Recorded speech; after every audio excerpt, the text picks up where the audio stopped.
Brandon Cole had never imagined the day would come when he would feel like a stranger in his own restaurant.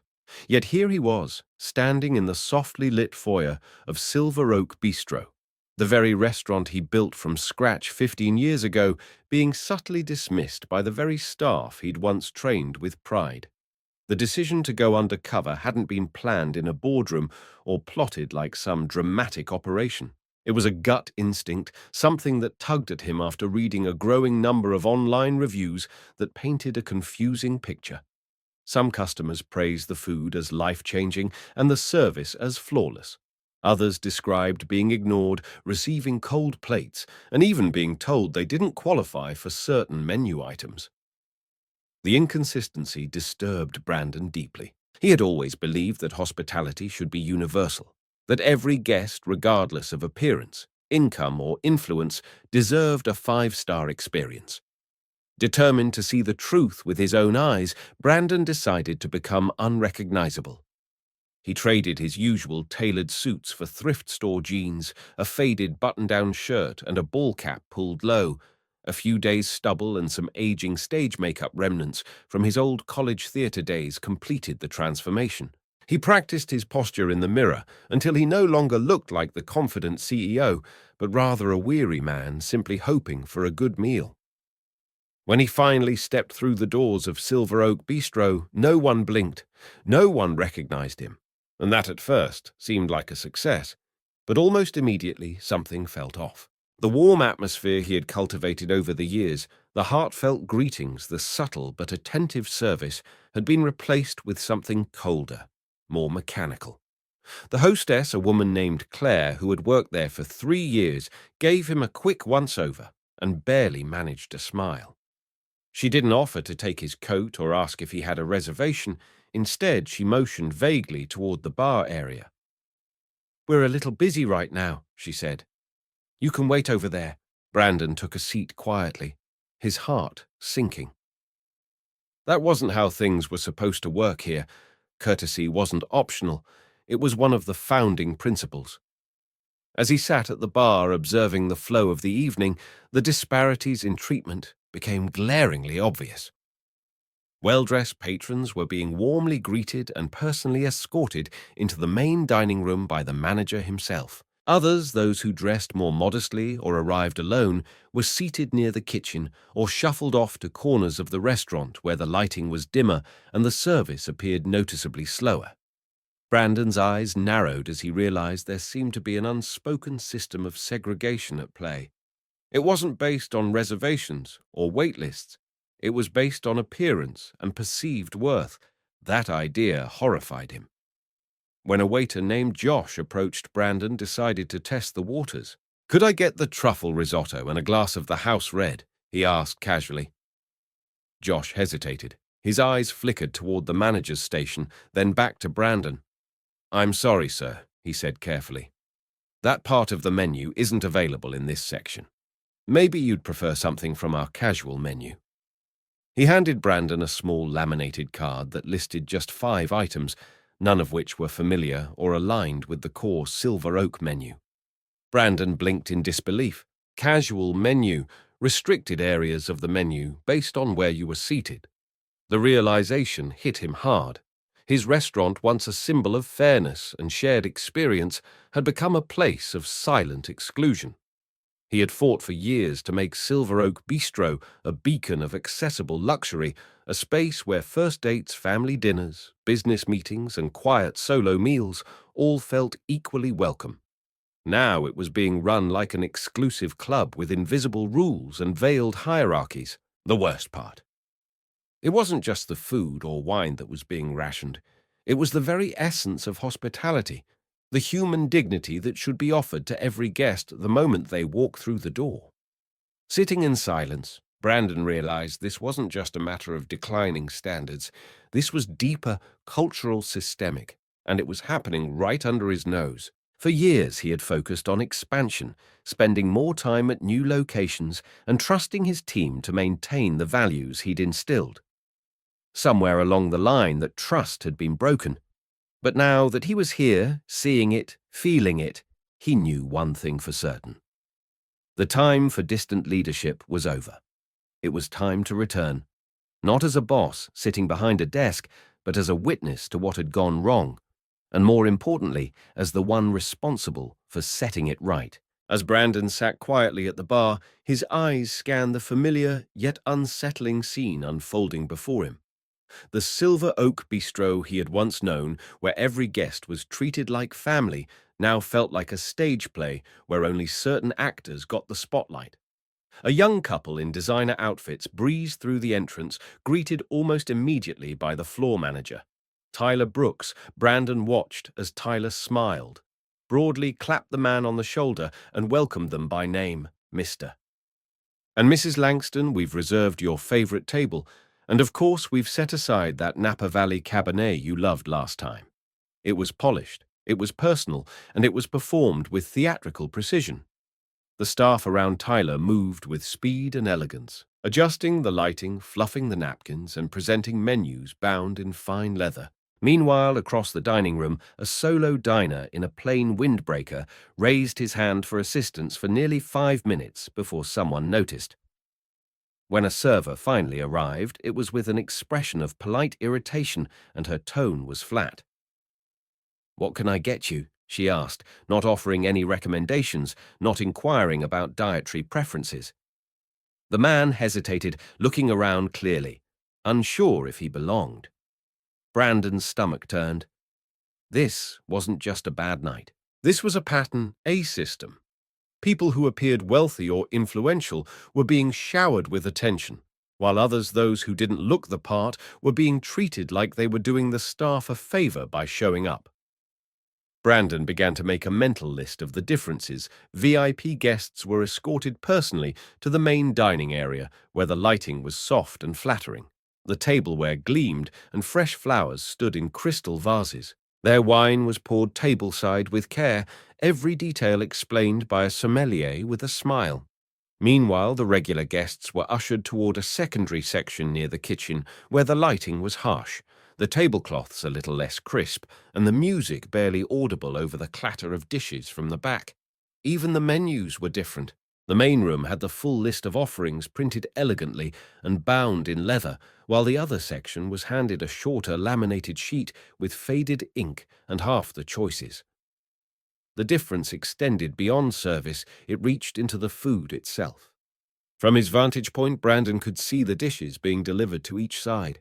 In the VIP section, servers carried trays with beautifully plated entrees, herb-crusted halibut with microgreens, truffle risotto with edible gold flakes, steaks with perfect cross-hatching. Each dish arrived with a flourish, and guests were told, "This is the chef's special preparation tonight." But in the regular section, the food looked rushed.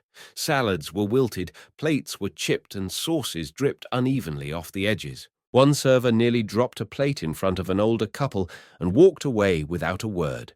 It was a blatant contradiction to the standards Brandon had written into the employee handbook himself. He watched as a family celebrating a birthday was told politely but firmly that no dessert sparklers were available unless they were part of the celebration upgrade. A business lunch was hurried through. The check dropped before the entrees were cleared. It was as if the restaurant had been split into two realities, one that celebrated people for their wealth and another that quietly punished those who didn't appear to have it. Brandon knew Silver Oak's mission had never been about status. It had been about making high-end dining feel inclusive, warm, and genuine. Yet here in the space he once poured his heart into, staff were being trained to rank people by appearance, not character. What chilled Brandon most was how natural it all seemed. None of the staff flinched when treating someone with casual disdain. No one seemed uncomfortable about turning away guests from premium wine lists or telling them they didn't qualify for chef specials. It had been normalized, institutionalized. Hospitality was no longer about making someone feel welcome. It was about making someone feel lucky they were allowed to stay. Brandon leaned back in his chair, heart heavy with realization. If this had become the culture of his restaurant, it wasn't enough to fix the surface. It meant something darker had taken root, something that needed to be confronted. Not tomorrow, not next week, but now. Brandon's second attempt to order a dish, one he had personally created years ago, was met with confusion and reluctance. He had asked for the maple-glazed duck with rosemary potatoes, a Silver Oak classic. The waiter, a young man with a nervous smile named Eric, hesitated before leaning in and saying quietly, "I'm sorry, sir. That item isn't available in this section." Brandon raised an eyebrow, caught off guard. "But it's on your main menu," he said. Keeping his tone casual, Eric looked around as if to make sure no one was listening. "This section only offers our casual dining selections," he whispered before sliding a laminated card across the table. Brandon took it in his hands and blinked. It was short, plain, and utterly unfamiliar. A stripped-down version of the Silver Oak experience, no wine pairings, no chef specials, just basic meals, salads, pastas and sandwiches, without the flair or personality the restaurant had been known for. It was the first time Brandon had seen this menu. He hadn't approved, it hadn't even heard of it. His mind was already racing. He knew every detail of the official Silver Oak menus he had written, most of the descriptions himself. But this casual list, clearly designed for select customers, only wasn't just simplified, it felt like an afterthought. The paper was cheap, the font was different, the dishes were uninspired. He flipped it over and saw a note at the bottom: "Premium menu, available upon request. Restrictions apply." That phrase, "restrictions apply," made Brandon's stomach twist. Restrictions at Silver Oak. That wasn't the restaurant he had built. That wasn't the dream he had spent a decade crafting. As if on cue, Claire, the hostess from earlier, passed by. Again, Brandon flagged her down gently and asked, "I was wondering, how do I request the premium menu?" She hesitated for a moment, then gave him a knowing smile, the kind that teetered between friendliness and guarded discretion. "Well," she began softly, "our premium offerings are part of the membership program. It's mostly for our regular VIPs. If you're interested, I can speak with the manager about availability." She didn't explain what the membership entailed. She didn't hand over a form. She didn't even say the cost. But her tone made it clear: you don't belong here. Not in that section. Not with that privilege. Brandon forced a nod and thanked her, masking the dismay that surged beneath his calm exterior. He couldn't believe what he was hearing: a membership program. One he hadn't authorized.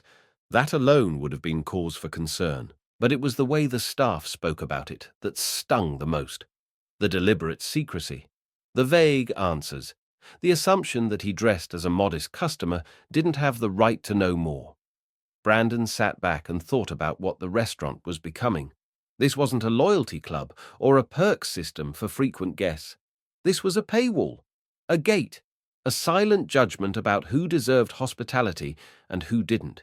And worst of all, it was hidden in plain sight, never advertised, never explained, never mentioned to people unless they passed some invisible test of worth. Looking around the restaurant.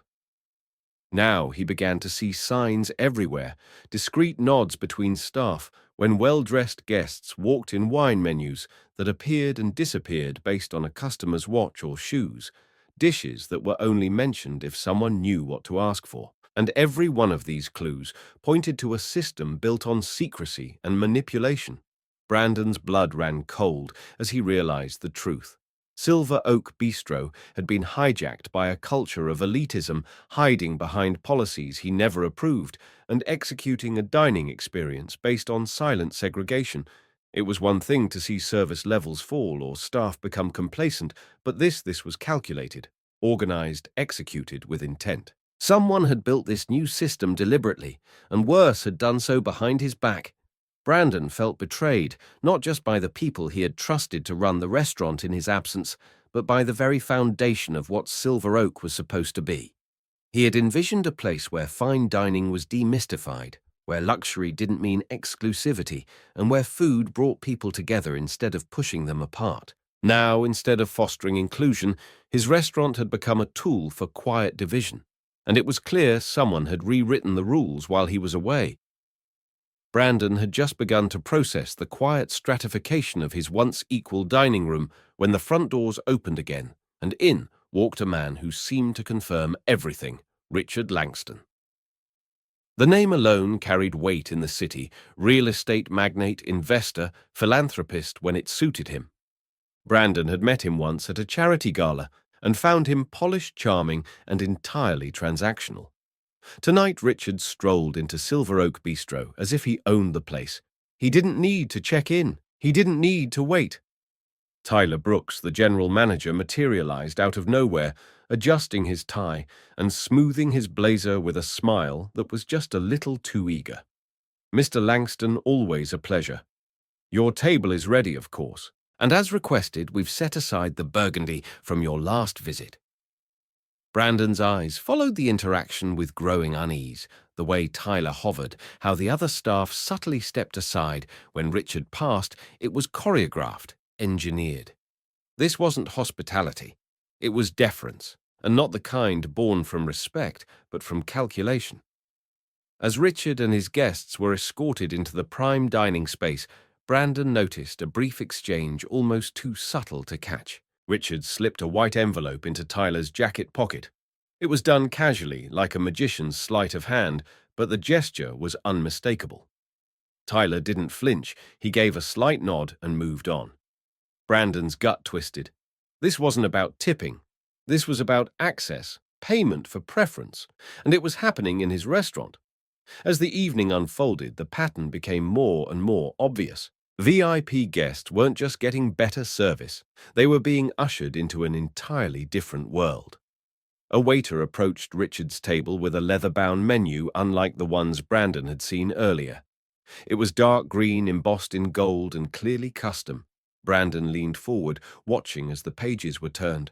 Wine selections that weren't available on the main list, dishes with no prices listed, always a sign of exclusivity. Shortly afterward, a bottle of 2005 Margaux arrived at the table, decanted with great ceremony. Brandon knew that bottle well. He had personally added it to the cellar years ago and placed strict limits on how it could be sold. Tonight it was being opened like a party favor. What troubled Brandon most wasn't that the wine was being served, it was the context. Richard hadn't reserved it through official channels. There was no record of its selection, no sommelier approval, no charge being entered into the visible system. It was being poured under the radar, delivered as part of a secret transaction. Brandon's eyes narrowed as he watched another envelope change hands, this time from a different table, occupied by a couple dripping in designer fashion. They received the same treatment, personal greeting from Tyler Swift, table placement, and the mysterious green menu. The routine was so polished, so practiced, that Brandon realized it wasn't a favor. It was a system, one designed to reward those who knew the rules and punish those who didn't. It wasn't just the wine. Brandon noticed certain dishes being prepared that weren't on the standard menu: lobster risotto with saffron foam duck, confit with black truffle glaze. And these weren't nightly specials.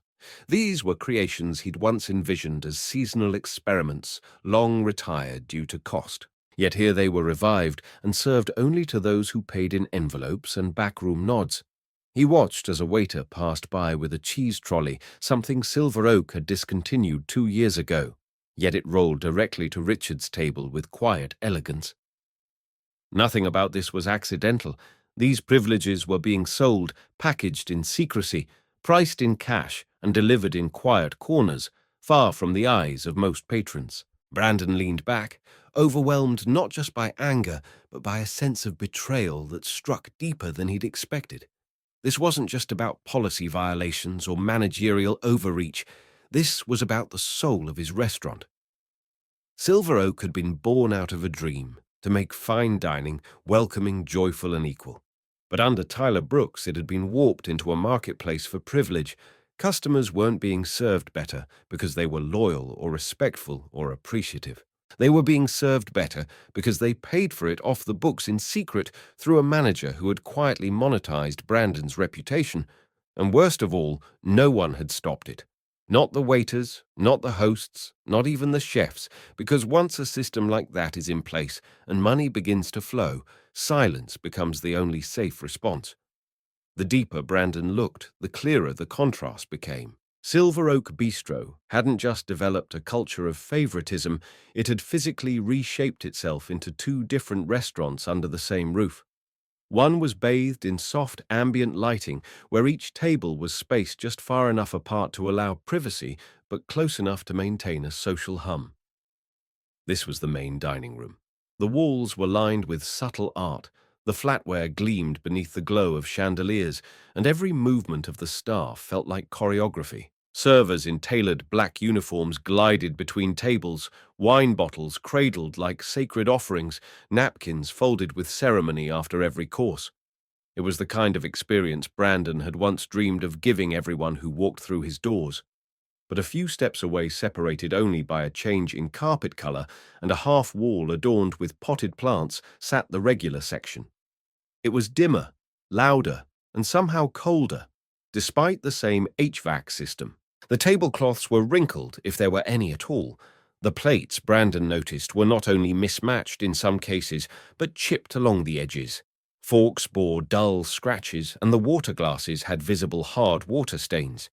None of this was coincidence. It was intentional. A visual cue to those seated here. You are not part of the main event.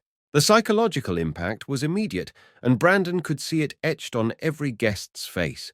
Discomfort, confusion, and most tragically, resignation. Food delivery times between the sections told their own story. In the main room, meals arrived with perfect pacing servers, announcing each dish with reverence. Tonight's special, sir, a pan-seared sea bass with lemon beurre blanc prepared medium as requested. In the regular section, entrees were dropped on the table without eye contact or comment.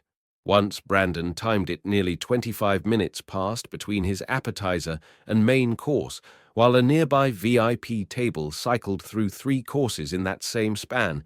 His server seemed burdened, rushing through explanations, ignoring questions and disappearing for long stretches. When a guest at the next table asked about dessert options, the server curtly replied, "We're out of the good ones," and moved on without apology. It got worse when Brandon overheard a conversation between a middle-aged couple celebrating their anniversary. A small gift bag sat beside their table, a handwritten card neatly tucked under a folded napkin. The woman smiled expectantly as the server approached. "We were hoping to try the chef's tasting menu," she said. "I mentioned it when I made the reservation. It's our 10th anniversary." The server didn't blink. "That menu is reserved for our premium guests." "Only," he said flatly. Her smile faltered. "But we—" "Perhaps next time you can inquire about our membership options," he interrupted before walking away. Brandon could see the embarrassment rising in her cheeks. Her husband reached across the table to squeeze her hand, but the damage had been done. A milestone night reduced to shame and rejection, not because of attitude or behavior, but because they hadn't paid extra elsewhere in the regular section. A family with 2 small children waited over an hour for their food. A birthday candle brought out for the youngest had melted halfway before the cake even arrived. Meanwhile, across the invisible line, a businessman received complimentary petit fours with his espresso and a birthday song from 4 staff members, harmonizing like a trained choir. Brandon's chest tightened with each new observation. He saw it all. Now the strategy, the manipulation. The regular section wasn't just underwhelming by accident, it was subpar by design, a tool to make people long for the service just out of reach, to push them quietly but forcefully toward a choice: accept feeling second class or pay for the illusion of superiority. Brandon sat in silence, heart-heavy, watching as another first-time guest wandered in and was quickly redirected to the lesser section. The guest glanced around, visibly confused, likely having read the glowing reviews online. But what he experienced now didn't match the promise, and that was the most painful part for Brandon, not the chipped plates or rushed service, but the erosion of trust. People came to Silver Oak hoping to celebrate something, to be treated with care, and left feeling small, unseen.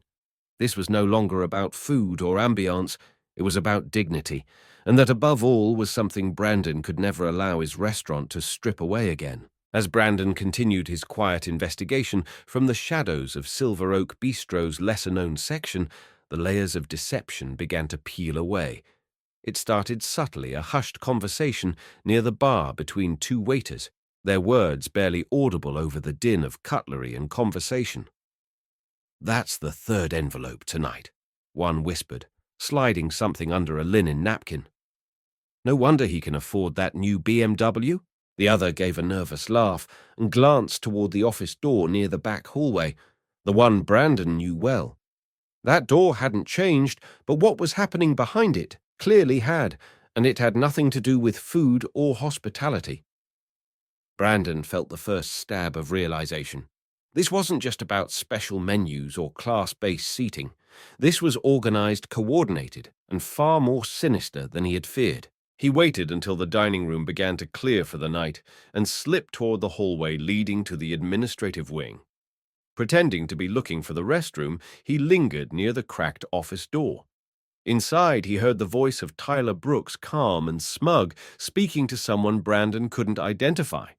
At first, the renovation fund is doing well this month, Tyler said. Langston's group alone dropped $5,000 tonight. That should cover the new sound system, right? The words hung in the air like poison. Brandon knew Silver Oak had already completed its renovations a year ago. There were no pending upgrades, no approved fundraisers. That money wasn't for speakers or lighting. It was a slush fund, an unofficial ledger where payments were made for preferential treatment and quietly swept off the books. The lie ran deeper than just the money. Later that evening, Brandon noticed a waiter presenting a bottle of red wine with elaborate flair to a VIP table. The label caught his eye. It was familiar, but something about it seemed off. Brandon had handpicked Silver Oak's wine list, personally sourcing affordable yet rare vintages that struck a balance between elegance and accessibility. This bottle, now presented as a limited reserve import, was nothing more than a mid-tier wine with a custom-printed label and a fake origin story. He watched as the server described it with sommelier-level eloquence, quoting tasting notes that had been lifted straight from a marketing brochure. The guests smiled, impressed. One of them handed over another envelope, and Brandon saw Tyler tuck it into his inner jacket pocket as if it were routine. What rattled Brandon wasn't just the inflated prices, it was the entire illusion being sold. Tyler had created a false world within the restaurant where standard bottles were masquerading as premium collectibles, and the value of each sip came not from quality but from perceived exclusivity. The wine wasn't the product, the ego boost was, and people were paying for that fantasy with real cash funneled into a system built on vanity, secrecy, and deception. Brandon knew he was watching not a wine service, but a performance, a show in which everyone knew their lines, except the customers who believed they were part of something special.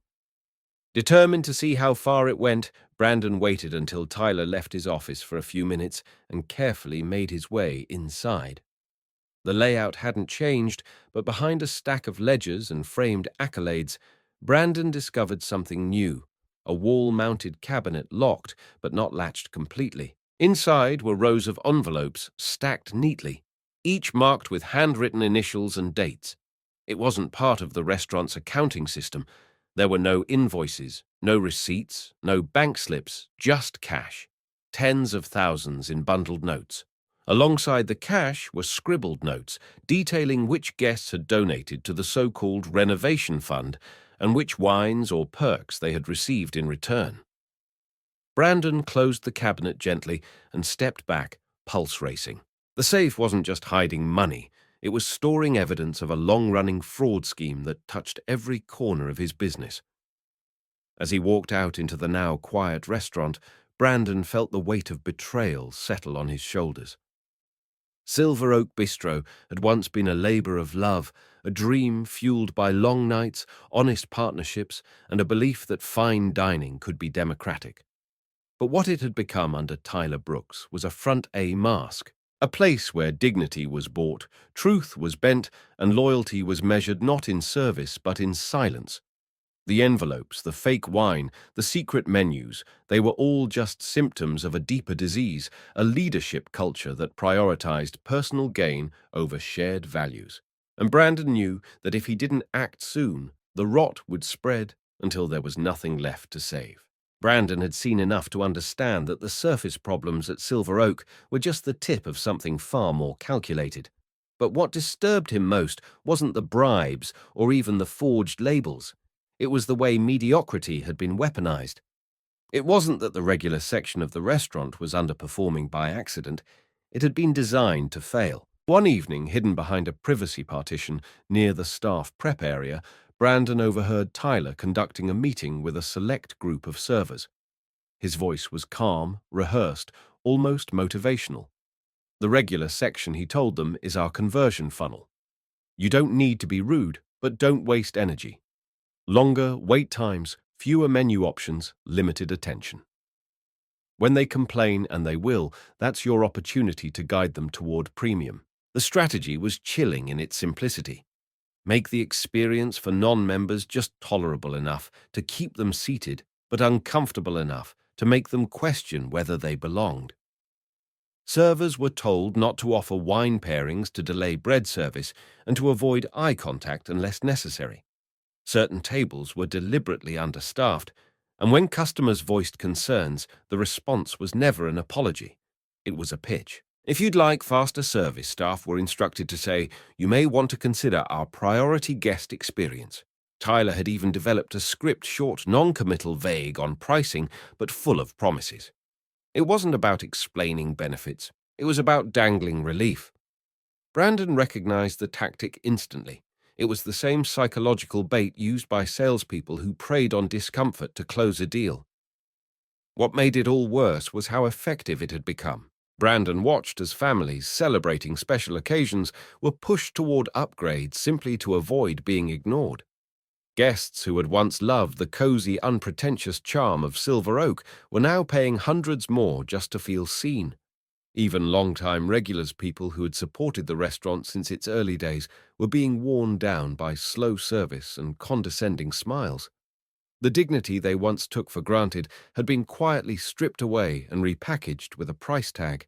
Tyler hadn't just introduced a membership program. He had turned basic decency into a luxury product. At one point, Brandon saw a server hesitate after a customer politely asked for a wine list. The server, clearly uncomfortable, looked toward the manager's station before replying, "I'm afraid that's only available to guests in the Premier program." The words came out like a script, but the doubt in the server's eyes was real. Brandon had seen it now in multiple staff members, especially the newer ones. They weren't villains. Most of them were just caught in a system they didn't have the power to change. A few seemed to question it, but kept their heads down. Fearful of being written off or losing hours, Tyler had created an environment where questioning the rules meant questioning your paycheck, and when livelihoods were at stake, silence often won. But what Tyler hadn't accounted for was that manipulation leaves traces, little cracks in the veneer where truth seeps in. Brandon began to notice that some staff members would quietly slip better bread into a basket or apologize in coded language. Unfortunately, some parts of our menu are currently limited. He understood what they meant. They were trapped in a system they didn't believe in, forced to act like enforcers when all they wanted was to serve with pride. Tyler had trained them to sell shame disguised as status, but some of them still remembered what Silver Oak used to be, and their silent resistance told Brandon that hope wasn't lost. That night, Brandon walked back through the regular section and watched as another envelope was discreetly passed across a linen-covered table. The guest leaned back, visibly pleased, as the server returned moments later with a bottle of wine not usually available. Across the room, a couple waved for service and were ignored. It wasn't random. It was a Formula One that Tyler had refined to near perfection. The problem wasn't that people were paying more for better food. The problem was that everyone else was being punished until they did. Brandon had built Silver Oak to make people feel welcome. Tyler had turned it into a place that made people feel less than. And now Brandon knew the hardest truth of all. If he wanted to restore the soul of the restaurant, he would have to dismantle the entire machine that Tyler had so meticulously built. Brandon had always believed that the staff at Silver Oak Bistro were its heart people who came from all walks of life, united by their shared pride in the restaurant's mission. For years he had fostered an open-door culture, one where ideas, feedback, and even criticism were welcomed as part of building something real. But now, as he moved quietly through the spaces they once filled with laughter and passion, he found something very different. Silence, not the quiet of a well-run service, but the hollow stillness of fear. It wasn't just that no one was speaking up. It was that their eyes had lost the light. Waiters who once greeted guests with confidence now moved robotically.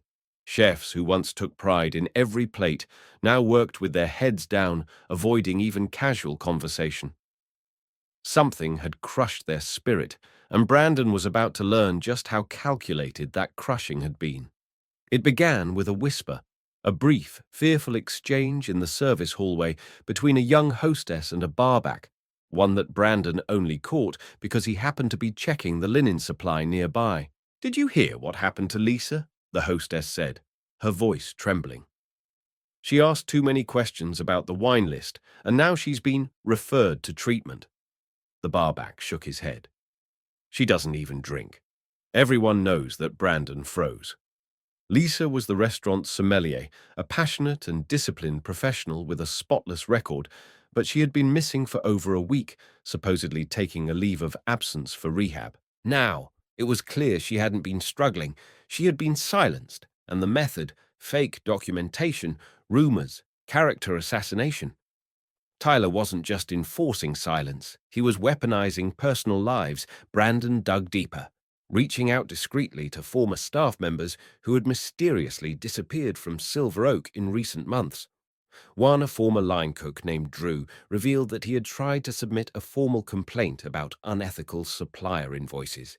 The next day, his locker was emptied and a fabricated record of tardiness was filed with HR, just enough to terminate him and poison any future references.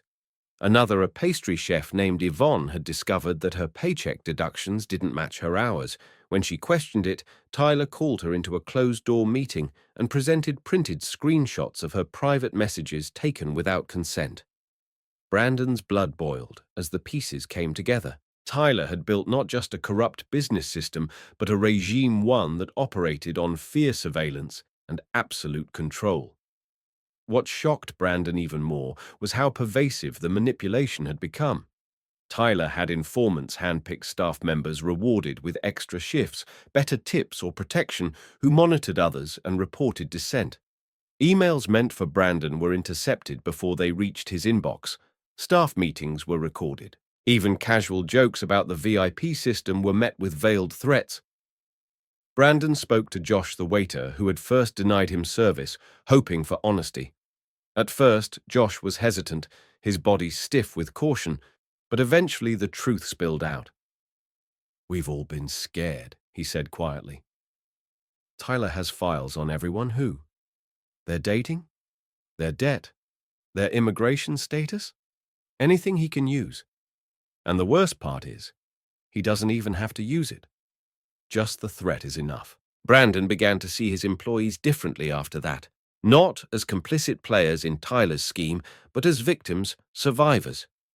Every hesitated glance, every stiff smile, every robotic "yes, sir" suddenly made sense. These weren't people who had sold their integrity. They were people fighting to keep what was left of it. He remembered Claire, the hostess, who used to organize birthday cards for every team member. Now she barely made eye contact. He thought of Eduardo, the head chef, who once played jazz in the kitchen and kept a Polaroid board of perfect dishes. That board was gone. The music was gone. Only the motion remained. Silver Oak, once alive with culture, had been drained of it, replaced with a shell that served fear, disguised as formality. That night, Brandon walked past the employee bulletin board and saw a torn piece of paper, still barely pinned to the cork. It was the last line of a staff manifesto they had written years ago during a late-night team-building session. "We treat each other like family, and we speak up even when it's hard." Brandon stared at it for a long moment, his heart heavy. That promise hadn't been broken. It had been beaten out of them. But he knew now what had to be done. These people hadn't abandoned their values. They had just been waiting for someone to remember them, someone with enough power and enough courage to speak first so the others could finally follow. Brandon waited until the dining room was nearly empty before he made his move. He had seen Josh Miller moving back and forth between tables all night, performing with the same quiet professionalism that had first earned him a job at Silver Oak. But tonight, Brandon noticed something different in the young man's demeanor, a tension behind his eyes, a hesitation in his step whenever Tyler was nearby. Brandon caught Josh's eye as he passed by and gave a subtle nod toward the wine cellar. It was an old trick one they'd used years ago for private conversations during staff meetings. Josh froze for a second, then slowly nodded and slipped away, checking over his shoulder. A few minutes later, Brandon followed, stepping into the cool, quiet air of the cellar, surrounded by shelves of vintage bottles and the scent of oak and thyme. The moment the door shut behind them, Josh's composure cracked. "Thank God," he exhaled. "I've been trying to figure out how to get to you for months." Brandon said nothing at first. He just looked at the young man standing before him, his face pale, his hands slightly trembling, but his eyes full of something unexpected relief. "Why did you refuse to serve me?" Brandon asked gently. Josh hesitated, then said, "Because if you'd gone into the VIP section that night, you would have seen too much. Tyler had eyes everywhere. He knew you might show up after those reviews started piling in. He gave strict orders if anyone suspected you were coming. Keep you away from the main floor at all costs." Brandon felt his stomach drop. He had suspected Tyler was watching him from a distance, but not like this. Not to the point of intercepting his every move. Josh stepped closer, his voice low. He monitors everything. Emails, texts, even the office phone lines. That's why no one's been able to get through to you. Every time someone tried to send a formal complaint, it got buried. The 3 servers who signed the first letter about service discrimination fired within 24 hours. Their files said they were insubordinate, but the truth is, they were just trying to tell you the truth. Tyler ruined their chances of working in restaurants again. Brandon felt a wave of nausea roll through him. The silence at Silver Oak wasn't due to apathy. It was enforced with brutal efficiency. Anyone who spoke up was erased, replaced, or threatened into compliance. But Josh wasn't finished. There were others, he continued. Eduardo found inconsistencies in the supplier invoices, huge markups that didn't match the product quality. Claire discovered discrepancies in staff payroll. Lisa? Well, you know what happened with her. She doesn't drink, Brandon. But Tyler forged records, sent fake receipts from bars, even had someone follow her. He said if she didn't play along with the fake wine list, he'd send those proofs to every major restaurant in the city. Brandon's heart clenched. Lisa had mentored half the wine servers in town. To see her reputation dragged through the mud over a fabricated addiction was beyond cruel. It was strategic.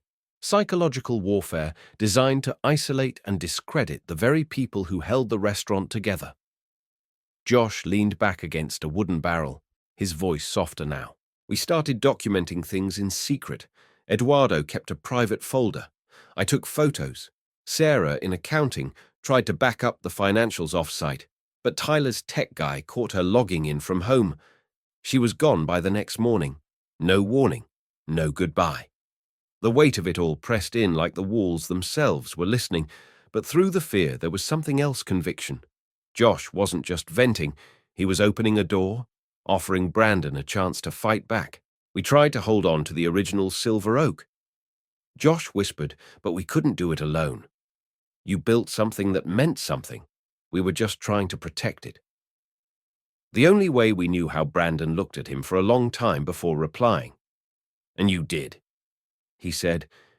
"You protected it more than I ever could have asked. You risked your job, your safety, your future."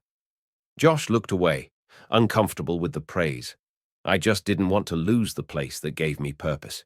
There it was, the truth beneath it all. The staff hadn't been complicit. They'd been captive, and some like Josh had resisted in the only ways they could, with careful choices, quiet sacrifices, and courage hidden in plain sight. Brandon reached into his coat pocket and pulled out a small recorder. "Everything you just said," he asked. Josh nodded. It's time we let the truth speak for itself. As they left the cellar, Brandon knew the silence was broken, and once broken silence could never be restored, only replaced by something louder, stronger, and more powerful than fear. The voice of Justice Brandon didn't sleep that night. He sat in his home office long after midnight, replaying Josh's words over and over. The faces of his staff flashed in his mind. Lisa, Eduardo, Claire, Sarah people. He had trusted people who had trusted him, and yet they had suffered in silence while he'd been focused elsewhere, building a second location, attending investor meetings, chasing expansion. He had handed the keys to Silver Oak Soul to someone he barely knew, and now the restaurant he loved had become a machine of exploitation. But no more.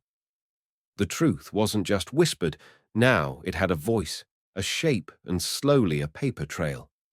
Brandon had always believed that accountability began with evidence, so he decided to follow the trail as far as it would go. By mid-morning, Brandon had already spoken to Emily Hart, Silver Oak's former sommelier. She had returned briefly to gather some personal belongings, assuming she'd never be welcome back. But when Brandon asked to meet privately, her guarded expression softened. He explained what he knew, and she didn't hesitate. I have copies of everything she said. The wine orders, the faked receipts, even the altered tasting notes Tyler had me read to VIPs. She handed him a flash drive. On it were scanned copies of official wine invoices, and a separate folder labeled Fraud Inside were photos of standard wine bottles relabeled as vintage exclusives, screenshots of Tyler's emails instructing staff to invent flavor profiles, and a spreadsheet listing every off-the-books wine sale tied to a membership upgrade. It was more than damning. It was systematic deception. Later that day, Brandon met with Chef David Alvarez behind the walk-in cooler. David, who had stayed on the edge of suspicion for months, had quietly collected his own arsenal of proof. He pulled out a folder wrapped in parchment paper. Symbolic, Brandon thought of the care he still poured into his craft. Inside were printouts of ingredient orders that didn't match what was actually being delivered. He's been overcharging for basics and pocketing the difference. David explained, the invoices say grade A tenderloin, but we've been getting B-grade cuts and covering it up with sauces. One page showed side-by-side comparisons of supplier receipts, one set filed officially, the other marked for Tyler. Only. David's voice didn't waver. We didn't speak up because every time we tried, someone disappeared. But now that you're here, I'm done being silent. With mounting proof from multiple departments, Brandon knew it was time. No more hushed conversations, no more secrecy. He gathered his courage and called for an all-staff meeting, something that hadn't happened since before Tyler took over. The invitation was simple, 5 p.m., main dining room, no exceptions. Word spread fast. Staff exchanged nervous glances, unsure if this was another trap or a real reckoning. At 5 sharp, Brandon walked into the room holding a thick binder in one hand and Emily's flash drive in the other. The air was tense, electric. Tyler had not yet arrived, something Brandon had calculated carefully. He needed a moment of clarity before chaos returned. Brandon stepped forward and spoke, not like a CEO addressing employees, but like a leader addressing a wounded family. I know things have changed, he began, and not for the better. I left this place in the hands of someone who betrayed your trust and mine. But I'm here now, and I've seen enough to know that this ends tonight. He opened the binder and began showing the evidence. The forged wine invoices, the fabricated supplier agreements, the cash envelope logs. Emily stepped forward to describe how Tyler had manipulated the wine program for bribes. David followed, laying out the kickback system with precise, chef-like detail. Every word landed like a hammer. Every fact revealed a crack in the mask that Tyler had so carefully constructed. Just as the room began to buzz with emotion, anger, disbelief, vindication, Tyler arrived. His expression froze as he realized what he had walked into. Brandon didn't give him a chance to spin. You've used fear to keep people quiet, he said, voice steady. You've turned their loyalty into leverage, their integrity into currency. But not anymore.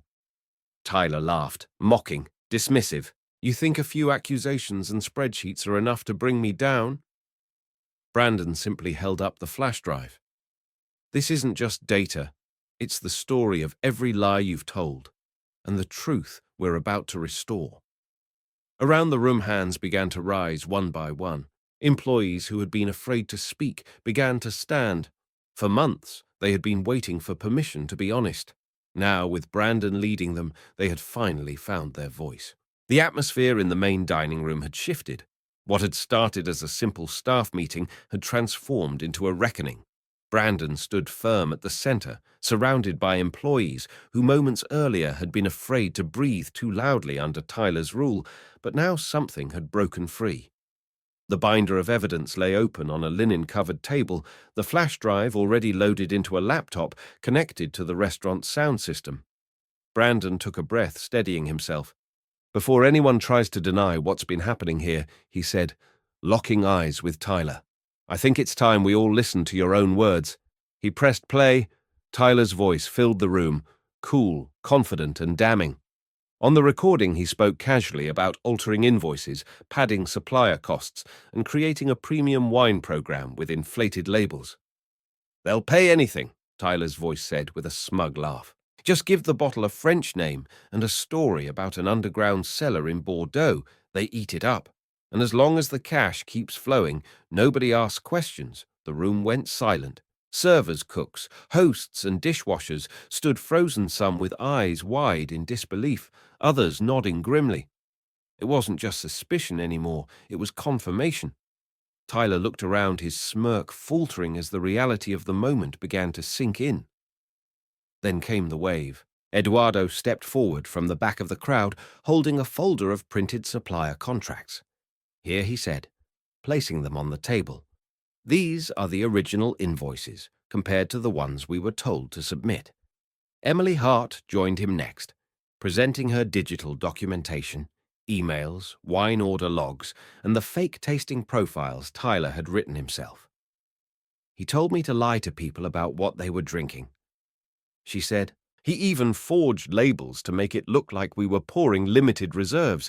It wasn't just unethical, it was theft. One by one, more employees stepped forward.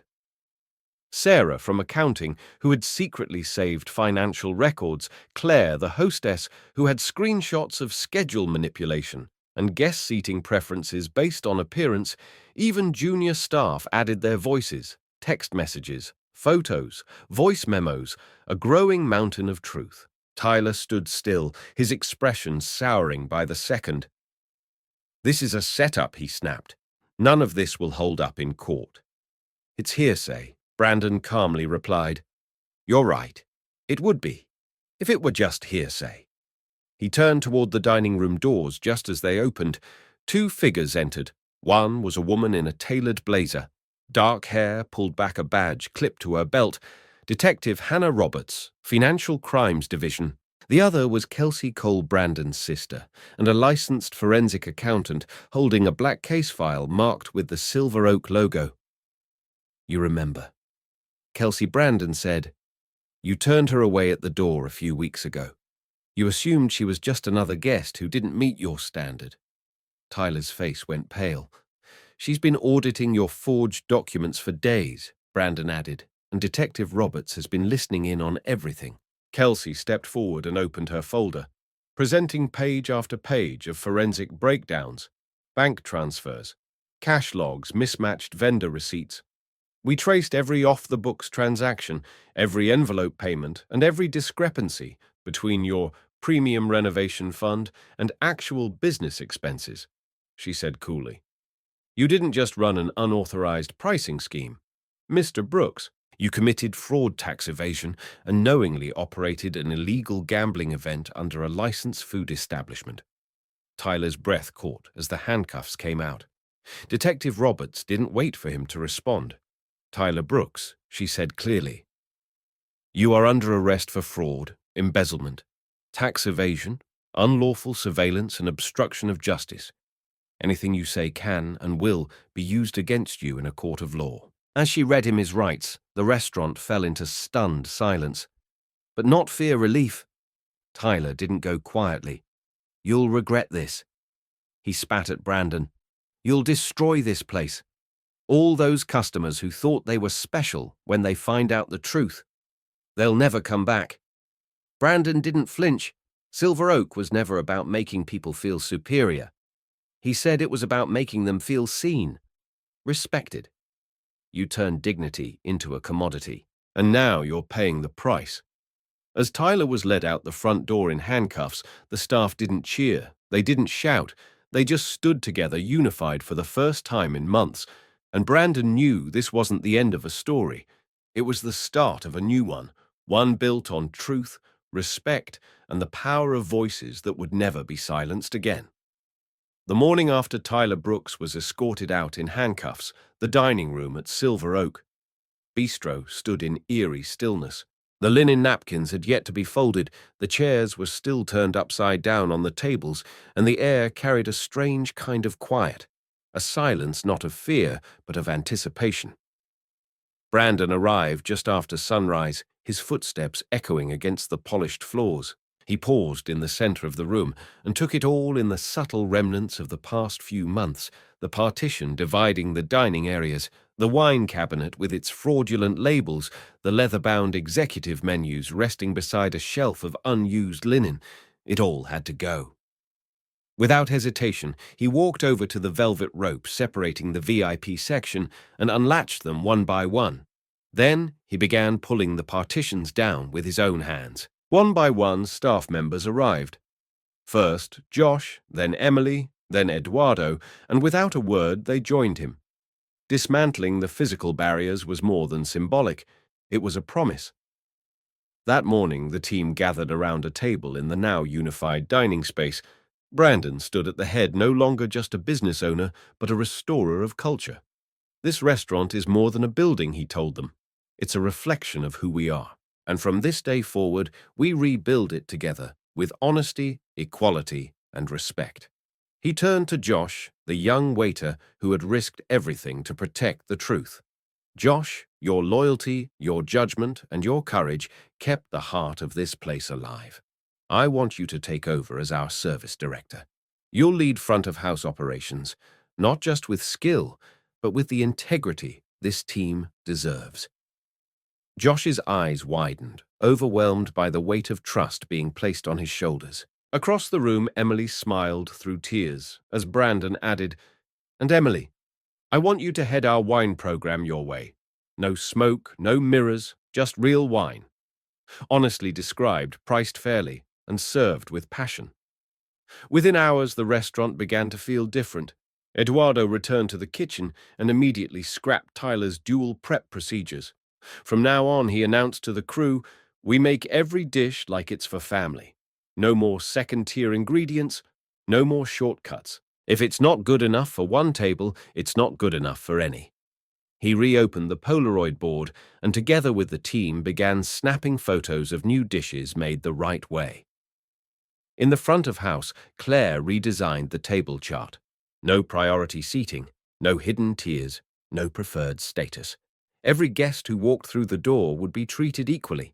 Meanwhile, Sarah in accounting rewrote the pricing system from the ground up, removing arbitrary fees and creating clear, fair menus that reflected real costs. "No more pricing for prestige," she said, pinning a new motto above the register. "Honest food, honest service." Brandon personally oversaw the relaunch of Silver Oak's reservation system. The premier membership section was deleted. Instead, the website now offered just one thing: a warm welcome, no matter who you were. For long-time guests, the change came with a personal message. Brandon wrote hundreds of them himself, apology notes, explanations, and invitations to return and experience the real Silver Oak. Some guests replied with curiosity, others with cautious hope, but within days, old regulars began reappearing and new faces followed. They were greeted with the same warmth, seated with the same care, and offered the same menus as everyone else. No one was upsold, no one was judged. And for the first time in a long while, there was laughter in the dining room that didn't feel forced. The results came slowly but steadily. The staff, once fractured and afraid, grew stronger with each passing shift. Emily introduced wine pairing classes for both staff and guests, making education part of the dining experience. Josh instituted a feedback system where any team member could anonymously report service concerns or improvement ideas without fear. Eduardo brought back weekend chef's tastings, served not to the highest bidder, but offered as rotating surprises to tables chosen at random. Hospitality should feel like a gift, he said, not a transaction. Guests responded with glowing reviews, not for extravagance, but for kindness. The most common feedback wasn't about the food, it was about how it felt to dine there again, authentic, inclusive, and real. Brandon often stayed late, not because he had to, but because he wanted to. He'd walk the dining room after closing straightened chairs, fold napkins, and reread the guest journals left at each table, pages filled with thank you notes, drawings from children and stories of anniversaries, reconciliations, and quiet nights that turned into memories. One night he paused in front of the old wine cabinet, now stripped of false labels and gimmicks. Behind the glass, Emily had stocked it with honest vintages, each one paired with a handwritten card explaining its origin. A small sign above it read, "We don't sell prestige, we share passion." Brandon smiled, heart full. Silver Oak Bistro hadn't just survived the storm, it had reclaimed its soul, and every guest from every walk of life was once again welcomed as they were always meant to be, not as VIPs or casuals, but as equals at the same table. 6 months after the night Tyler Brooks was arrested, Silver Oak Bistro had transformed into something even Brandon hadn't dared to imagine. Not just restored, but reborn. What was once a fractured restaurant caught in the grip of elitism was now a sanctuary of warmth and sincerity. It didn't happen overnight. The first few weeks were fragile, like nursing a garden back from drought. Some former VIPs never returned unwilling to dine without the prestige, but others did, and they found that what had replaced exclusivity was something rarer: belonging. The community noticed. Articles began to circulate, praising Silver Oak's bold return to real hospitality, and food bloggers wrote not just about the duck confit or the saffron risotto, but about the atmosphere, the sense of being cared for. It feels like dining with purpose. One review said, "It's not just a restaurant, it's a movement." Brandon had never chased the spotlight, but he couldn't deny the quiet pride that came with seeing his team rise. Service scores were higher than ever. Reservations filled weeks in advance, not because guests were desperate for status, but because they trusted what Silver Oak now stood for. And still, Brandon refused to let success breed complacency. Every Monday before the restaurant opened, he gathered the entire staff for a standing meeting in the dining room, not to discuss profits or margins, but to reconnect. One such morning, as sunlight filtered through the tall windows, Brandon stood among his team and said, "Excellence isn't earned through price tags or praise. It's earned through every table we serve, every dish we deliver, every guest we greet like a friend." As part of the new culture, Eduardo's Kitchen had introduced a tradition that had quickly become beloved by staff and guests alike: the surprise chef's tasting menu. Once per night, a random table would receive a multi-course meal curated by the kitchen completely free. It wasn't based on occasion or social status or whether a guest looked wealthy. It was based on nothing more than timing and chance. And that was the point. Fairness, Brandon told his team, isn't about giving everyone the same dish. It's about giving everyone the same opportunity to be delighted. The reactions were priceless. A young couple celebrating a modest anniversary once cried when the surprise meal arrived. A single mother dining with her teenage son received one and left a note that read, "You reminded me I mattered." Emily's wine program had also evolved into a guest favorite. Her new approach, offering honest, approachable descriptions instead of lofty jargon, invited guests to explore without fear. She trained servers to tell stories about each bottle, not to impress, but to connect. Meanwhile, Josh, in his new leadership role, had implemented table mentorships, pairing experienced staff with new hires to pass down not just skills, but values. "We don't just serve food," he reminded the team, "we serve respect." The dining room buzzed with energy again, not because of clout chasing or cash tips, but because everyone working there believed in the mission. and that belief was contagious. Brandon spent more time on the floor than in his office now. He walked from table to table, sharing moments with guests, listening to their feedback, and writing thank you notes by hand. His favorite ritual was reading from the guest journals each night, entries left behind by patrons from all backgrounds, stories of first dates, reconciliations, birthdays, and quiet dinners that somehow felt like therapy. These moments, Brandon realized, were the new currency of success, not the wine sales, not the stars in a review, but the stories, the memories. The way people left Silver Oak feeling better than when they arrived, it was the kind of legacy no one could fake, forge, or buy. It had to be lived, it had to be earned. 1 year to the day after his undercover return, Brandon stood before his staff in the dining room, now adorned with framed photos of guests from all walks of life. "You know," he said with a quiet smile, "I used to think excellence was something we created with perfect lighting and fine ingredients. But I've learned something far more important this past year." He looked around at the faces of people who had been through storms and chosen to rebuild anyway. "Real excellence," he continued, "isn't about wealth. It's not about the corner booth or the price of a bottle of wine. It's about dignity. It's about treating every person who walks through that door like they matter, because they do." The team applauded, not out of obligation, but out of shared belief. And when the doors opened for dinner that night, it wasn't just a restaurant they were running. It was a legacy. They were living one plate, one table, one act of grace at a time. If this story moved you, we invite you to reflect on the power of truth, dignity, and leadership rooted in empathy. At Deep Inside HQ, we share stories that go beyond the surface, stories that challenge systems, amplify unheard voices, and remind us what it means to stand for something greater. If you believe in building a world where integrity matters and every individual deserves respect, don't forget to subscribe. Share your thoughts in the comments and join our growing community of changemakers. Your voice matters, and together we make it heard.